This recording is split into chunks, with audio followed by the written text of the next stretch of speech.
कल्पना गर्नुहोस्, तपाईले 3 महिना जोगाएको पैसा 1 हप्तामै सकियो, किनभने कसैले भन्यो यो स्टक उड्छ। तर त्यो मानिसलाई पीई रेशियो ईपीएस भनेको के हो थाहै थिएन, न त तपाईलाई नै थाहा थियो। पहिलो लगानीमा मैले पनि घाटा बेहोरेँ। के यो कथा तपाईलाई अनौठो लाग्छ? यो केवल एउटा कथा होइन, यो हाम्रै शेयर बजारको सत्यता हो।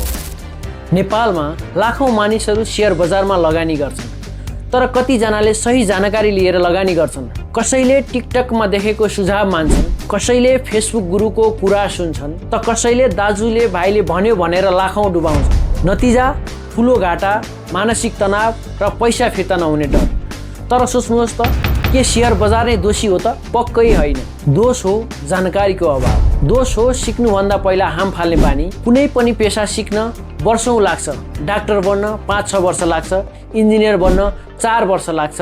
तर शेयर बजार सिक्न मानिसहरू 2 दिने क्लासबाट नै मास्टर बन्न खोज्छन्। त्यो कसरी सम्भव छ?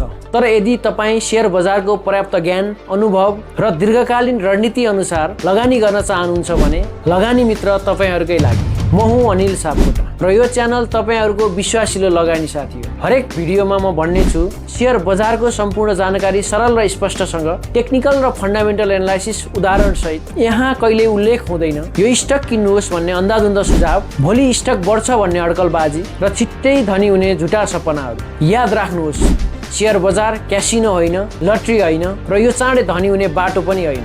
यो हो धैर्यता, अनुशासन र निरन्तर सिक्ने बानीको खेल। यदि तपाईँ सिक्न तयार हुनुहुन्छ भने यही बजारले तपाईको जीवन बदल्न सक्छ। तर सर्टकट खोज्नेहरू यो च्यानल तपाईहरूको लागि हो। यदि तपाईँ बिगिनर हुनुहुन्छ, शेयर बजारको जिरो जानकारी छ, वा केही समयदेखि लगानी गर्दै हुनुहुन्छ तर सही दिशा पाउनु भएको छैन, तपाईँ सही ठाउँमा आउनु भएको छ। लगानी मित्र, इन्भेस्ट फर फ्युचर। धन्यवाद।